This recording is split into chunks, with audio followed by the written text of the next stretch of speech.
A tragic incident has unfolded in Chunamur's Dhalai Laskarpara area, where a mother of one who had been missing for 16 days or more than that passed away at her husband's home shortly after returning. The deceased has been identified as Falguni Laskar. The incident took place on Monday night. Details surrounding her disappearance and subsequent death remain unclear, leaving the community and her family in shock. Local reports indicate that Falguni Laskar had been missing for over a couple of weeks. After an extensive search, she was reportedly found and brought back to her husband's house. However, shortly after her return, she passed away under mysterious circumstances. The family of the deceased has demanded a thorough police investigation to determine the cause of her death.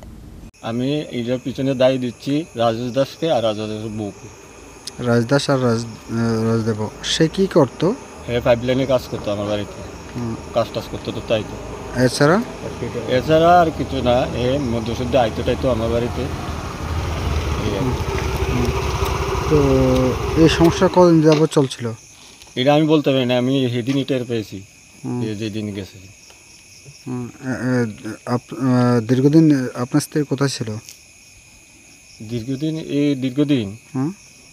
দীর্ঘদিন তো আমি FIR করার পরে এরা খুঁজে পাচ্ছি না।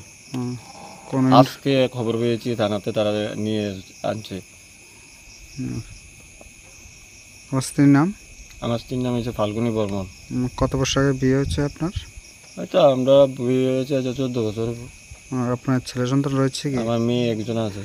কত বছর হবে? 11 বছর। 11 বছর। Authorities have taken the body for an autopsy and have launched an inquiry into the matter.